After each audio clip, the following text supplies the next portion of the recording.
नमस्कार, खबरें जारी न्यूज स्टेज पर मैं हूं आपके साथ मकसूद खान। आपके मुद्दे में आज बात ओबीसी आरक्षण की। मध्य प्रदेश की बात करेंगे, जहां पर आरक्षण का जिन्न एक बार फिर बाहर आ गया है। 27% ओबीसी आरक्षण पर हाईकोर्ट की रोक के बाद कांग्रेस और बीजेपी के बीच जुबानी जंग तेज है। फिलहाल मध्य प्रदेश सरकार ने इसके खिलाफ सुप्रीम कोर्ट जाने की बात कही है। चर्चा इसी मसले पर, क्या आरक्षण की आंच में सिर्फ सियासी रोटियां सेकी जा रही है? एक तरफ जनसंख्या नियंत्रण कानून की बात हो रही है, तो दूसरी तरफ आबादी के अनुपात में आरक्षण की मांग हो रही है। तो क्या ये दोनों बातें विरोधाभासी नहीं हैं, कॉन्ट्राडिक्टरी नहीं है खुद में ही? तमाम सवालों के जवाब तलाशने की कोशिश होगी खास मेहमानों के साथ, लेकिन पहले ये रिपोर्ट। मध्य प्रदेश में आरक्षण का जिन्न एक बार फिर बाहर आ गया है। दरअसल जबलपुर हाईकोर्ट ने ओबीसी वर्ग को दिए 27% आरक्षण पर रोक लगा दी है। अब सरकार कह रही है कि वो इसके खिलाफ सुप्रीम कोर्ट तक जाएगी। कांग्रेस कभी भी ओबीसी के समर्थन में नहीं रही। नेहरू जी से लेकर अभी तक कांग्रेस का इतिहास है। नेहरू जी ने ओबीसी आरक्षण का विरोध किया था और तब से लेकर लगातार कांग्रेस ओबीसी आरक्षण का विरोध करती रही। मार्च में भारतीय जनता पार्टी की सरकार आने के बाद हम लोगों ने इसको गंभीरता से लिया, माननीय मुख्यमंत्री जी ने गंभीरता से लिया और 27% को आरक्षण मिले, इसके लिए कोर्ट में पूरी तैयारी के साथ भारतीय जनता पार्टी ने अपना पक्ष रखा। आरक्षण के मसले पर बीजेपी कांग्रेस में भी आर पार की बयानबाजी जारी है। बीजेपी का कहना है कि कांग्रेस के कार्यकाल में आरक्षण के मसले पर कोर्ट में मजबूती से पक्ष नहीं रखा गया, तो कुछ ऐसे ही आरोप कांग्रेस भी बीजेपी पर लगा रही है। मध्य प्रदेश में भारतीय जनता पार्टी की ओर से 3 मुख्यमंत्री ओबीसी के हुए हैं, लेकिन 15 सालों में एक भी काम बता दो उन्होंने कुछ किया हो, किसी के लिए आरक्षण के नाम पर किया हो। 14% आरक्षण का प्रश्न यहाँ तक है, वो कांग्रेस पार्टी ने दिया था ओबीसी के लिए। 27% आरक्षण है, वो कांग्रेस पार्टी ने दिया। आदरणीय कमलनाथ जी ने 2019 में 27% आरक्षण किया। माननीय न्यायालय में प्रकरण दायर हो गए, याचिकाएं दायर हो गई। उस समय जो वकील जो भारतीय जनता पार्टी कार्यकाल से लगातार चल रहे थे, उन लोगों की लचर तर्कों के कारण स्टे हो गया और स्थिति ये रही कि भारतीय पार्टी सत्ता में आने के बाद, सरकार बदलने के बाद कभी भी उन्होंने 4 पेशियां बढ़ाई हैं, कभी भी समय पर जवाब नहीं दिया, कभी भी अपीयर नहीं हुए और 4 बार एडजर्नमेंट लेने के बाद ये पीरियड आज इस तरह का दिया। और आज भी माननीय उच्च न्यायालय ने निर्णय दिया है, उन्होंने कहा कि 14% लागू रहेगा, 13% रिजर्व रखा जाएगा। 27% को उन्होंने नकारा नहीं है। अगर इनमें साहस है, आदरणीय शिवराज सिंह चौहान जो अपने आप को ओबीसी का मुखिया कहते हैं, तो जाइए उनको माननीय उच्चतम न्यायालय में उसके खिलाफ अपील करें और 27% आरक्षण को लागू करवाएं। बहरहाल इस आरोप प्रत्यारोप के बीच इतना तो तय है कि आरक्षण के मसले पर एमपी में आने वाले समय में सियासी घमासान देखने को मिलेगा, क्योंकि जल्द ही मध्य प्रदेश में निकाय चुनाव होने हैं, बल्कि इसके बाद विधानसभा चुनाव और फिर लोकसभा चुनाव की भी बारी है। ऐसे में कांग्रेस बीजेपी के बीच इस आरक्षण के मसले को कैश कराने की पुरजोर कोशिश देखने को मिल सकती है। Team news state. और इस अहम मुद्दे पर बात करने के लिए तमाम खास लोग हमारे साथ जुड़ गए। वरिष्ठ पत्रकार डॉक्टर सत्यप्रकाश शर्मा हमारे साथ मौजूद हैं। पॉलिटिकल गेस्ट में हमारे साथ हैं बीजेपी की तरफ से रजनीश अग्रवाल जी, कांग्रेस की तरफ से हैं भूपेंद्र गुप्ता जी। आप सभी लोगों का बहुत स्वागत है। शुरुआत रजनीश अग्रवाल जी आप ही से, बहुत सीधा सा सवाल, आपके मुद्दे में भी हमने इस सवाल को मेंशन किया है, क्या आरक्षण की आंच में महज राजनीतिक रोटियां सेकने की कोशिश हो रही है?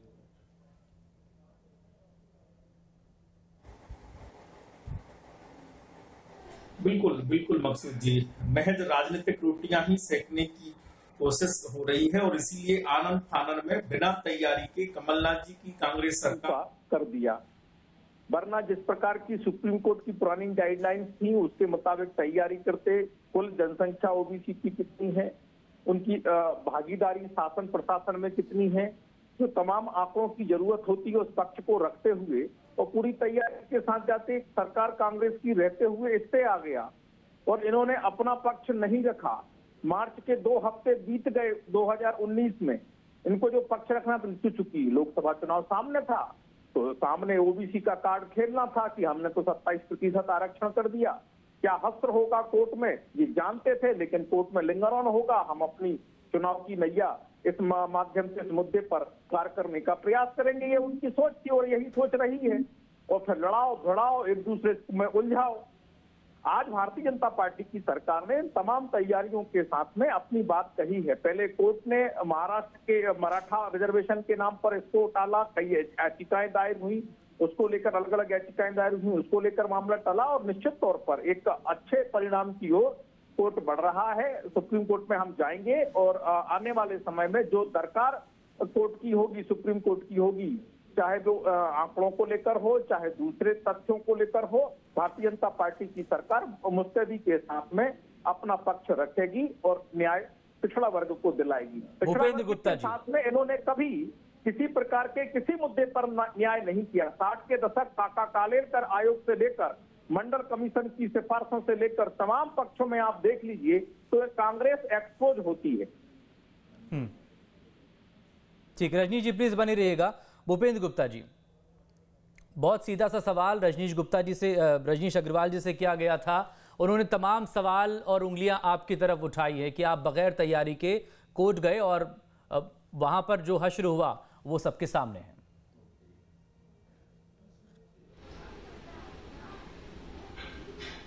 कि जो लोग पढ़े लिखे जैसे नहीं होते हैं और जो अध्ययन नहीं करते हैं वो इसी तरह की जो है बातें करते हैं। कोर्ट में जो है इनके जो सॉलिसिटर जनरल हैं कौरव जी, उन्होंने लिख कर दिया है कि साहब हमें 14% की अनुमति दे दें, और ये यहाँ किसी निर्लज्जता से झूठ बोल रहे हैं। कोर्ट में जो है इनके समय जो है कितने साल तक चलता रहा ये मामला और हर बार ये हारे हैं, इसका इन्हें जरा ये बताना चाहिए। और जो ये झूठ बोलते हैं, ये 4-5 चीजें इनको तोतों की तरह रटवा दी जाती हैं। 1993 में नरसिम्हा राव की सरकार ने इस आरक्षण को दिया है। ये आरक्षण कांग्रेस लाई है, ये थोड़ी लाई, ये तो तब भी कूदफाद कर रहे थे, नच रहे थे। इनने तो पूरे देश में इस आरक्षण के चलते जो है लोगों को जिंदा जलवा दिया था। ये जो है मंडल और कमंडल की लड़ाई चलवा दी थी इन्होंने, जहर उगला था, कई बच्चे बेचारे आग लगा के मर गए थे। ये वो ढोंगी और पाखंड की राजनीति करते हैं कि जो पाप करते हैं वो दूसरों के सर पे ढोलने की कोशिश करते हैं। ये तो नरसिम्हा राव ने लागू किया। आप गूगल करके अभी देख लीजिए बैठ के, चाहे तो पार्लियामेंट की प्रोसीडिंग्स पढ़ लीजिए और इनको भैया को पढ़वा दीजिए जो है झूठ बोलने की यूनिवर्सिटी से इन्होंने जो है PhD कर रखी है। तो ये जो सवाल है, और कमलनाथ जी की सरकार अगर नहीं गिरती तो हम इसको पास करा लेते, और पास करा लेते और करते। हमारे सॉलिसिटर जनरल थोड़ी सो जाता जैसे इनका सो गया, वो तो लिख के दिया है कि हमें 14% की अनुमति दे दो। और एक परीक्षा के लिए हाईकोर्ट ने स्टे दिया था, इनने तो सारे चीजों के लिए मान लिया। हाईकोर्ट ने तो केवल PSC के लिए दिया था। तो आप सोचेंगे कितने झूठ बोल रहे हैं अभी एक साथ मिला के, और ये धोखा कर रहे हैं लोगों से। 15 साल इनकी सरकार थी, इनके बैकवर्ड क्लास के सारे मुख्यमंत्री थे। बैकवर्ड क्लास का मुख्यमंत्री थे बाबूलाल गौर, बैकवर्ड क्लास की मुख्यमंत्री थी उमा भारती, बैकवर्ड क्लास के मुख्यमंत्री थे शिवराज सिंह। क्या करते रहे 15 साल तक? आप भुइयां छील रहे थे क्या? लेकिन झूठ कैसे बोलेंगे? देखो नेहरू जी तक पहुंच गए। जब जो है बैकवर्ड क्लास नाम की चीज क्लासिफाई नहीं हुई थी, वो नेहरू जी को गाली बकने लगे। इस तरह से अपना दिमाग जो है किसी दूसरे के लॉकर में रख के आते हैं। इनको शर्म भी नहीं आती है ऐसे डायलॉग मारने में। रजनीश अग्रवाल जी, देखिए इनका दिमाग इनके पास में होगा। मैं इस साइड की बातें तो नहीं करूंगा। मैं लॉकर में रख के आया और निर्लज्जता, और जो महाधिवक्ता हैं वो भी निर्लज्जता, ये ऑन रिकॉर्ड कोर्ट में है। और मैं चाहूंगा, मैं निवेदन करूंगा आपके चैनल से कि सारे दस्तावेज ऑन रिकॉर्ड जारी कर दिए जाएं। और अगर नरसिम्हा राव जी ने जारी कर दिया तो 27% लागू करने का मामला अभी क्यों आ गया फिर अलग से? नेहरू जी की जब सरकार बनी तब क्या OBC लागू था क्या? वाले बुद्धिजीवी बात करो ना, यहाँ पे तथ्यों की बात करो, भाषण मत दो। सुन लो, तथ्यों की बात करिए, भाषण क्यों दे रहे हो? 60 के टिकट में बात करो फैक्ट्स की। आया उसको उसकी फैक्ट्स बताइए, का काम कांग्रेस की सरकार फैक्ट्स बताइए, फैक्ट्स मंडल कमीशन की सरकार फैक्ट्स बताइए, फैक्ट्स झूठ बोलते हो आप। क्या कि नहीं किया? वाले गुप्ता जी फैक्ट्स बताइए। मेरा तो लॉकर में, आपका तो अपनी जगह पर होगा। फैक्ट्स बताइए, फैक्ट्स झूठ मत बोलिए। काका कालेलकर आयोग की फैक्ट्स बताइए, झूठ मत बोलिए और डायलॉगबाजी मत करिए। को क्यों स्वीकार नहीं किया? झूठ मत बोलिए, फैक्ट्स बताइए। स्वीकार नहीं किया, आप बताइए। अरे फैक्ट्स बताइए, फैक्ट्स रखो ना यहाँ रिपोर्ट कालेलकर आयोग की। क्यों बोलते हो? अरे कालेलकर आयोग की रिपोर्ट रखो यहाँ पे, झूठ बोल के गुमराह रखो यहाँ पे रिपोर्ट। सुप्रीम कोर्ट में जो गाइडलाइन दी थी कि आप जनसंख्या बच्चों को जिंदा जलवाने के लिए प्रेरित किया, ये मंडल और कमंडल की लड़ाई किसने चालू करवाई? तुम्हारी तुम लोगों ने करवाई। कमलनाथ सरकार ने क्यों तैयार की? गोस्वामी नाम के बच्चे ने कैसे किया? तुम लोगों ने करवाया ये सब कांड। अपनी दिमाग अपनी जगह पर। अरे बताओ भाई, बच्चों का आत्मदाह कैसे हुआ इस देश में? अपनी सही जगह पर किसने प्रेरित किया? आप बताओ जरा, निर्लजता के साथ में बहस करते हो। ये मंडल कमंडल की लड़ाई किसने चालू करवाई? 27% का में बताओ जरा। मंडल कमंडल की लड़ाई किसने चालू करवाई? जवाब दो इसका। और आरक्षण के मामले में किसने लड़ाई किसने जिंदा करवाई? बताओ। ये देश जानता है, इसीलिए तब से लेकर अब तक कहूँ कभी बहुमत में नहीं आ पाई। लड़ाई किसने चालू करवाई? बताओ। काम आप लोगों ने किया। ये मंडल कमंडल की लड़ाई किसने? डॉक्टर शर्मा से बात करते हैं प्लीज, आप दोनों लोग बने रहिएगा। भूपेंद्र गुप्ता जी, रजनीश अग्रवाल जी, बताइए। विधायक सांसद जीतकर सबसे ज्यादा देश में नहीं है। मैं फिर आ रहा हूँ, आप दोनों के पास फिर आऊंगा। थोड़ा सा सांस ले लीजिए, थोड़ा सा सांस ले लीजिए। डॉक्टर शर्मा, आपने दोनों को सुना, दोनों पक्षों को यहाँ भी सुना, और दोनों पक्ष अपनी अपनी बारी से जब हाईकोर्ट में पहुंचे थे उसे भी आपने देखा। अब तो मौजूदा सरकार और सुप्रीम कोर्ट जाने की बात कर रही है। निकाय चुनाव की सुबुगाहट के बीच क्या महज सियासी रोटियां सेकने की ये कोशिश है आरक्षण का मुद्दा? भाषणबाजी मत करो जी, पहले लोगों के माइक म्यूट करवाइए तब। नहीं, वो खुद चुप हो जाएंगे वो। अच्छा प्लीज, मैं रिक्वेस्ट कर लेता हूं उन लोगों से। भूपेंद्र गुप्ता जी, रजनीश अग्रवाल जी, प्लीज डॉक्टर शर्मा को सुन ले, फिर वापस आ रहा हूं आपके पास। हाँ जी। मकसूद जी, ये बहुत ही सेंसिटिव इश्यू है और बहुत बर्निंग है आज की डेट में, क्योंकि हर पॉलिटिकल पार्टी जो रूल में होती है उसका प्रयास होता है कि हम जो बड़ी पॉपुलेशन है उस पॉपुलेशन को अपने तरफ आकर्षित करें और उसको वोट में कन्वर्ट करें। और ओबीसी रिजर्वेशन जो है एक बहुत बड़ा मुद्दा है। ये केवल अभी से नहीं, कि उस समय की बात करता हूं जब बीपी सिंह, लालू प्रसाद यादव और पासवान ने मंडल कमीशन के माध्यम से अपने आप को कहां किस साइड पर ले गए थे। केवल यही कारण था। अब आप देखिए कि मध्य प्रदेश एक देश का पहला ऐसा राज्य बना है जिसने कास्ट सेंसस को कोर्ट में हलफनामे में प्रस्तुत किया है। बिल्कुल। तो इसके पीछे ये चीज आप देखिए, कहीं ना कहीं सरकार का मोटिव ये है, क्योंकि 6-5 मई को 2021 को जो महाराष्ट्र के केस में सुप्रीम कोर्ट का ऑर्डर आया है, उसमें सुप्रीम कोर्ट ने ये कहा था कि विशेष परिस्थिति में इस 50% को तो बढ़ाया जा सकता है इंदिरा साहनी के केस को देखते हुए, लेकिन केवल पॉपुलेशन उसका आधार नहीं हो सकता। लेकिन सरकार ने यह प्रयास किया है, क्योंकि सीएम शिवराज सिंह ओबीसी का बड़ा फेस माने जाते हैं। मध्य प्रदेश में बीजेपी जब भी जीतती है, जब से शिवराज सीएम बने उसके बाद उनके लीडरशिप में चुनाव हुए हैं, तो बीजेपी एक कारण तो रहती है, साथ ही यहाँ की जो बड़ी पॉपुलेशन उसका बड़ा फेस शिवराज सिंह जी माने जाते हैं। तो शिवराज सिंह जी की इस समय मजबूरी है कि उनको अपने बिल्कुल दिल से ओबीसी के पक्ष में कदम उठाना पड़ेगा। लेकिन यह बात जरूरी है कि भूपेंद्र गुप्ता जी ने जैसा कहा, मैं उनकी बात से एक बात कहना चाहता हूं कि उन्होंने जो solicitor general of Madhya Pradesh high court हैं, उन्होंने जो हलफनामा दिया है, वहां उन्होंने ये कहा है कि हमको तीसरी वेव को फेस करना है, और अगर ये स्टे लगा रहेगा तो हम डॉक्टर्स की भर्ती कैसे कर पाएंगे। तो उसमें कोई ना कोई एक इंटरिम आदेश देने की आवश्यकता तो थी। तो सरकार ने ये कहा कि भैया तुम भर्ती कर लो और तीसरी वेव से लड़ाई लड़ लो। लेकिन आप एक अच्छी कोर्ट ने एक अच्छी बात कही है कि आप 27% मेरिट बनाइए, उसमें केवल 14% भर्ती करिए और 13% को रिजर्व रखिए। जब ऑर्डर आएगा 10 अगस्त के बाद जो आगे तारीख लगेगी, या 10 अगस्त पर जो ऑर्डर आ सकता है, तो उसमें ये सब दूध का दूध, तो इस केस की बात हो गई, लेकिन इस युक्ति की बात हो गई। लेकिन हाँ, लेकिन एक चीज मैं बताना चाहता हूं, हमेशा ओबीसी वर्ग राजनीति का मुद्दा हर पॉलिटिकल पार्टी के लिए रहा है, क्योंकि बड़े वर्ग को हर कोई आकर्षित करना चाहता है। और ये कहीं ना कहीं जिस प्रदेश की, doctor Sharma, local bodies in the Madhya Pradesh, doctor Sharma, जिस प्रदेश की आधी आबादी ओबीसी से आती हो, तो वहां तो ये बड़ा सियासी मुद्दा रहेगा ही।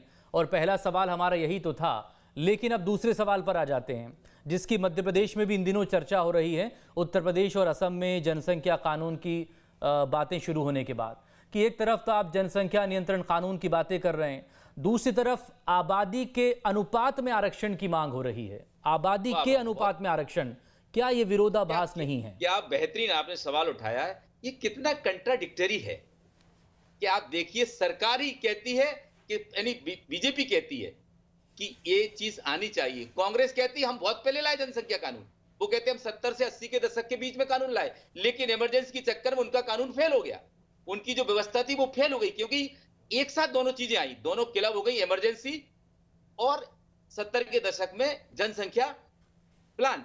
तो इस प्लान को वो हाइट नहीं मिल पाई जो कांग्रेस के समय में मिलना चाहिए थी। अब बात यह है कि भाजपा आवाज उठाती है, इधर कांग्रेस कहती है नहीं हम पहले ही लाए। एक बात तो आप कंट्रोल करना चाहते हैं, दूसरा पॉपुलेशन के आधार पर कोर्ट में आप हलफनामा देते हैं कि हमारी 50.09% सेंसस है 2011 के अनुसार, तो हमें ओबीसी को आरक्षण 27% दिया जाना चाहिए। बिल्कुल आपने सही कहा, ये कहीं ना कहीं ये इशू दोनों पॉलिटिकल पार्टी अपने अपने बेनिफिट के लिए लाना चाहती हैं। हालांकि कमलनाथ जी ने एक स्टेप लेते हुए 2019 मार्च में इस चीज की अनाउंस किया, इसके बाद कोर्ट में मामला चला गया। ये तो पक्की बात है, जिस जिस राज्य में गया है रिजर्वेशन किसी भी वर्ग को दिया गया, वहां पर पिटीशंस लगी हैं, कोर्ट में उसको चैलेंज किया गया, लेकिन सरकारों के ढिलमुल रवैये, केवल वोट को बैंक को साथ के रखना एक अलग। रजनीश अग्रवाल जी, अब रजनीश अग्रवाल जी का फिर से रुख करेंगे। डॉक्टर शर्मा प्लीज बने रहिएगा, फाइनल कमेंट के लिए अब आपके पास लौटेंगे आखिर में। रजनीश अग्रवाल जी, आपने सुना मेरा सवाल भी, प्लीज जरा इस पर जवाब दे दें, क्या ये विरोधाभास नहीं है?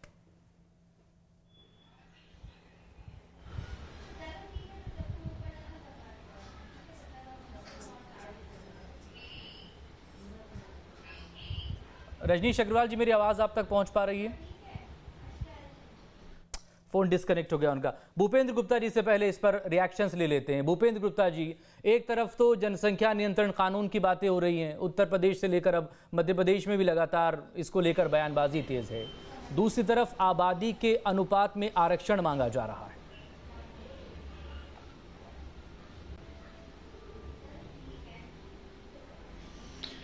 इसमें जो है एक चीज सोशल जस्टिस की है और दूसरी चीज जो है हमारे आर्थिक विन्यास और सामाजिक विन्यास की है। दोनों चीजें किसी से कोई कंट्राडिक्टरी नहीं है। आज आप हमको अगर जनसंख्या नियंत्रण की जरूरत है तो है, कल भी थी। हम तो 1975 से इस बात पर काम कर रहे हैं। तो 2001 में हमारी सरकार ने कानून बनाकर इसको पास किया, 2005 तक वो कानून लागू रहा। कई लोगों को हमने रिकॉल किया, जो लोग चुन गए थे और उनका तीसरा बच्चा हुआ तो उनके चुनाव रद्द हुए। लेकिन भारतीय जनता पार्टी ने जो आज ढोंग कर रही है ये जनसंख्या नियंत्रण कानून का, इन्होंने ही उसको रद्द किया। आज आप सोचिए 2005 से आज तक कानून वो लागू रहता तो आज मध्य प्रदेश की आबादी कम से कम 50 लाख कम होती। ये 13 साल तक किसने नुकसान पहुंचाया, ये सवाल तो खड़ा होगा। ये शर्मा जी भी इस बात की ताकीद करेंगे कि मध्य प्रदेश में तो ये कानून लागू था, विधानसभा से पास होने के बाद इसको जो है रद्द किया गया मध्य प्रदेश में, क्योंकि हम थोड़ा जो है हमारी कम सीटें आई थी। ये तो मध्य प्रदेश सरकार ने किया है। आपको मैं ये बताना चाहता हूं कि जब नसबंदी कार्यक्रम को जनसंख्या नियंत्रण और हम दो हमारे दो के नारे के साथ इंदिरा गांधी ने लागू किया, तब अटल बिहारी वाजपेयी जी भाषण देते थे, बधिया कर दिया बधिया, लिंग काटे जा रहे हैं लकड़ी पे रख के। क्या ये सच था? क्या इस तरह से नसबंदी होती है? इस तरह से गुमराह करने वाले इस देश को इतने बड़े बड़े नेता थे, ये इस पर क्या सवाल खड़े नहीं करनी पड़ेंगे हमें? और इन्होंने जो है आज 75 में अगर नसबंदी और जनसंख्या नियंत्रण के कानून बनके ये प्रवाह चल पड़ता तो आज देश की आबादी कम से कम 20 करोड़ कम होती। उस समय तो आबादी हमारी 50-55 करोड़ थी, आज हम 135 करोड़ से आगे चले गए। इसको नुकसान पहुंचाने वाले कौन लोग हैं? यही लोग हैं जो आज ढोंग कर रहे हैं कि जनसंख्या नियंत्रण कानून की बात कर रहे हैं। हम तो तब भी इससे सहमत थे, आज भी सहमत हैं। कांग्रेस ने क्या, कांग्रेस कहाँ खड़ी? कांग्रेस तो उसी डब्बे में खड़ी जहाँ कल खड़े थे। हम तो 1975 में कह रहे थे कि जनसंख्या जो है बड़ा दोष है, इसको कंट्रोल करो। ये सारे लोग जो है बैलगाड़ियों में चल चल के गांव-गांव जाकर लोगों को गुमराह कर रहे थे, कह रहे थे कि साहब बधिया किया जा रहा है जैसे बैल को किया जाता। ये बड़े बड़े नेताओं के भाषण थे। ये इस ढोंग को क्या आप उजागर नहीं करेंगे? क्या देश जो है इस विरोध को जो है स्वीकार करके आज कहेंगे ये इस बात को कल तक जो लोग भारत के अंदर ये भाषण दे रहे थे कि हर हिंदू को 10 बच्चे पैदा करना चाहिए और 2 बच्चे संघ को डोनेट कर दो, 2 बच्चे आदमी भेज दो, आज वो जनसंख्या नियंत्रण की बात कर रहे हैं, तो ये क्या उनके दिल की बात है या ढोंग है? ये सवाल नहीं करेगा लोग। आदमी साल भर पहले भाषण देते थे 10-10 बच्चे पैदा करने हिंदू को, और आज क्या बात कर रहे हैं? रजनीश जी जुड़ गए हमारे साथ, तो इस पर आदमी सवाल नहीं करेगा। और इनके बड़े बड़े नेता ये भाषण दे रहे थे, आज भी भाषण दे रही इनकी संसद सदस्य। रजनीश जी से बात के लिए वो जुड़ गए, उनसे चूंकि और सरकार कह रही है बच्चे पैदा नहीं करो। भूपेंद्र गुप्ता जी, रजनीश जी सवाल बहुत सीधा सा है। एक तरफ आबादी के हिसाब से आरक्षण की मांग, दूसरी तरफ मध्य प्रदेश में चर्चा है जनसंख्या कानून को लेकर, क्या ये विरोधाभास नहीं है?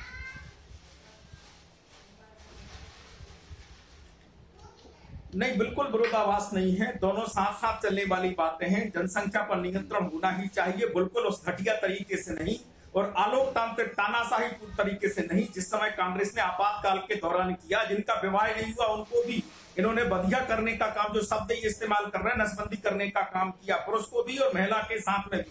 उस समय जिस प्रकार का अत्याचार इन्होंने ढाया था आपातकाल के दौरान, उसका विरोध तब भी किया था और आने वाले समय में कहीं कांग्रेस की सरकार को घटिया काम करेंगी तो भी विरोध करेंगे, क्योंकि तानाशाही को रवैया जो एकाधिकारवाद के इनके शासन में चलाओ आपातकाल के दौरान,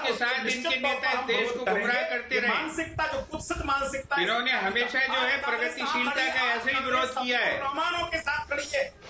जब कंप्यूटर लेकर हम आए तो ये बैलगाड़ियों में जाकर उसका विरोध करते थे। जब हमने बिजली के पावर प्लांट डाले तो ये कहते थे कि पानी की पूरी जो है वीर्य पिछड़ा वर्ग के मामले में हो, आरक्षण के मामले में हो, पिछड़ा वर्ग आयोग के संवैधानिक दर्जा देने के मामले में हो, तो पिछड़ा वर्ग आयोग को दर्जा देने का मसला आया तो राज्यसभा में जो इनके नेता श्रीमान दिग्विजय सिंह जी थे, उनके बयान सुन लीजिए। और जो आज भी प्रवृत्ति है, घटिया मानसिकता जो है, जिनका दिमाग राहुल बुद्धि से चलता है, कि राहुल बुद्धि से चलने वाले लोग आज भी देखो, मैं बीच में तो नहीं बोला, भूपेंद्र सुन लीजिए ना, देखिए वो वैसे भी डिस्कनेक्ट हो गए थे, वो उन्होंने इंटरप्ट भी नहीं किया, बाद में जुड़ गए थे। चलने वाले लोग इसी प्रकार की प्रवृत्ति के शिकार है, क्योंकि कुंठित मानसिकता जब हो जाती है नेताओं की कांग्रेस में, तो वो इसी प्रकार से राहुल बुद्धि से संचालित होकर करके गाली गलौज की भाषा बोलकर चीजों को डाइवर्ट करने की कोशिश करते हैं। इसलिए जनसंख्या नियंत्रण का मामला हो, आरक्षण का मामला हो, इस देश की जो दरकार है, जो संवैधानिक व्यवस्था है, उस व्यवस्था के अनुसार न्याय मिलेगा, हर वर्ग को न्याय मिलेगा, किसी के साथ में, चाहे वो मध्यम वर्ग हो, सामान्य वर्ग का, निर्धन वर्ग हो, 10% का आरक्षण मोदी सरकार। लेकिन एक जो क्रीमी लेयर वाला मसला है रजनीश जी, लटकाने का काम किया मध्य प्रदेश में 6 महीने से ज्यादा लटकाने का काम इन्होंने किया, और 10% का आरक्षण जो सामान्य वर्ग को दिया था उसको भी छीनने का काम, उसमें भी उसकी जो आरक्षण का प्रतिशत है उसको कम करने का काम इन्होंने करने का काम किया। और इसी प्रकार की राजनीति के जवाब में जब चुनाव होते हैं तो कांग्रेस हाशिए पर है, पिछड़ा वर्ग के नाम पर हाशिए पर कांग्रेस है, एससी के नाम पर हाशिए पर कांग्रेस है, एसटी के नाम पर हाशिए पर कांग्रेस है। इन मुद्दों पर कांग्रेस जब चुनाव इसका जवाब दो, के लोगों ने करारा जवाब दिया है। 2005 में आपसे सवाल डॉक्टर शर्मा से कर लेंगे, प्लीज इसका जवाब दो। थोड़ा सा आराम करें आप लोग, please please please. Doctor Sharma एक फाइनल कमेंट आपकी तरफ से। ये दोनों सवाल अपनी जगह, एक और सवाल ये भी है कि जो क्रीमी लेयर की लिमिट है उसे भी तो बढ़ाने को लेकर बातें हो रही हैं कि वो अगर बढ़ेगी तो उसका भी तो फिर सीधा असर होगा इस पर। बिल्कुल आप सही कह रहे हैं कि अभी तक मध्य प्रदेश में 8 लाख, पहले 6 लाख थी, फिर 8 लाख कर दी गई है जी। लेकिन इसको 12 लाख तक करने का, एनुअल इनकम 12 लाख करने का प्लान मध्य प्रदेश सरकार में चल रहा है। इसका क्या इफेक्ट पड़ेगा? इसके दोनों प्रकार के इफेक्ट पड़ेंगे।